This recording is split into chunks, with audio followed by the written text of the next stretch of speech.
श्रीमद् भगवत गीता जी का 7वां अध्याय। श्री कृष्ण बोले, हे पार्थ, मुझ में मन लगाकर मेरे ही आश्रय होकर योगाभ्यास करते हुए मेरे स्वरूप का संशय रहित पूर्ण ज्ञान कैसे होगा सो सुनो।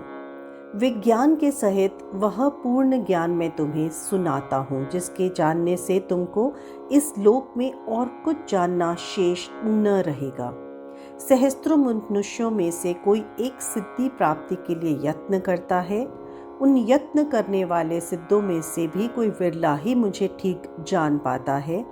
पृथ्वी, जल, अग्नि, वायु, आकाश, मन, बुद्धि और अहंकार, यह 8 प्रकार की मेरी प्रकृति माया है। इस प्रकृति को जड़ कहते हैं। यह प्रकृति अपरा, अचेतन अर्थात जड़ है। इससे दूसरी प्रकृति चेतन है, जिसने संपूर्ण जगत धारण किया है। इन्हीं प्रकृतियों से सब प्राणी मात्र उत्पन्न होते हैं, ऐसा जानो। यह प्रकृतियां हमसे ही उत्पन्न हुई हैं। इस तरह सब जगत की उत्पत्ति और प्रलय का कारण मैं ही हूँ। यह सब संसार मुझ में ही गुंथा हुआ है। मुझसे परे कुछ भी नहीं है। जल में रस, चंद्रमा और सूर्य में प्रकाश और सब वेदों का सार मैं ही हूँ। आकाश में शब्द, पुरुष में पौरुष मैं ही हूँ। हे अर्जुन, पृथ्वी में सुगंध और अग्नि में तेज रूप मैं ही हूँ। सब प्राणियों में जीवन और तपस्वियों का तप मैं ही हूँ। हे पार्थ, समस्त प्राणियों में सनातन बीज रूप मुझको ही जानना। बुद्धिमानों में बुद्धि रूप और तेजस्वियों में तेज मैं ही हूँ। हे अर्जुन, काम और राग रहित बलवान पुरुषों में बल और पुरुषों में धर्म के विरुद्ध ना जाने वाला काम मैं ही हूँ। जितने भी सात्विक, राजस, तामस पदार्थ हैं, वे सब मुझसे ही उत्पन्न हुए हैं, परंतु उनमें मैं नहीं रहता हूँ। ये सब मुझ में है। सत्व, रज, तम, इन तीनों गुणों के प्रभाव से ये सारा जगत मोहित हो रहा है। इस कारण यह इससे परे मुझ अव्यय परमात्मा को नहीं जानता।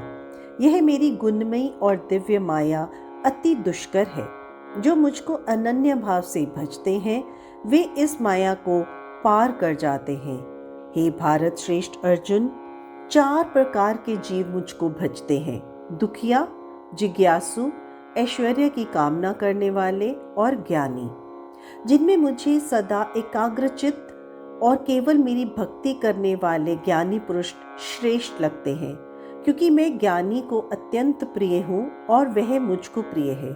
यद्यपि ये सभी भक्त श्रेष्ठ हैं, तथापि ज्ञानी तो मेरी आत्मा ही है, क्योंकि वह मुझ में ही मन लगाकर मुझको ही सर्वोत्तम गति मान मेरा ही आश्रय ग्रहण करता है।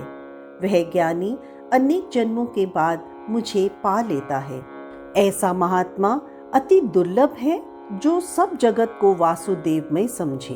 हे अर्जुन, जो भक्त श्रद्धा पूर्वक जिस जिस देवता का पूजन करना चाहते हैं, उन पुरुषों की उस श्रद्धा को मैं दृढ़ कर देता हूँ। यह उस श्रद्धा से युक्त होकर उस देवता की आराधना करते हैं, फिर उसको मेरे ही रचे हुए काम फल प्राप्त होते हैं, परंतु उन अल्प बुद्धि वालों का फल नाशवान है। देवताओं की आराधना करने वाले देवताओं को मिलते हैं। मेरे अव्यय, अविनाशी, अत्युत्तम स्वरूप को ना जानकर मंद बुद्धि लोग मुझे अव्यक्त को व्यक्त देहधारी मानते हैं। मैं योग माया से आच्छादित होने के कारण सबको नहीं दिखता हूँ। उसी से मूढ़ लोग अनादि और अविनाशी मुझको नहीं जानते। हे अर्जुन, मैं भूत, भविष्य और वर्तमान के सभी प्राणियों को जानता हूँ, पर मुझे कोई भी नहीं जानता। इच्छा और द्वेष से उत्पन्न होने वाले सुख दुख आदि द्वंद्वों के मोह से जगत के सभी प्राणी भ्रम में फंस जाते हैं। जिन पुण्यात्माओं के पाप नष्ट हो गए हैं, वह पुरुष द्वंद्व मोह से छूटकर दृढ़ निश्चय करके मेरी भक्ति करते हैं। जो आश्रय लेकर जीवन मरण से दूर करने के अर्थ प्रयत्न करते हैं, वे पुरुष भ्रम आत्मज्ञान और संपूर्ण कर्म को जानते हैं, जो अधिभूत, अधिदेव और अधियज्ञ इस सब में व्यापक मुझे जानते हैं, वे समाधि निष्ठ पुरुष मरण काल में भी मुझको प्राप्त होते हैं। जय श्री कृष्ण।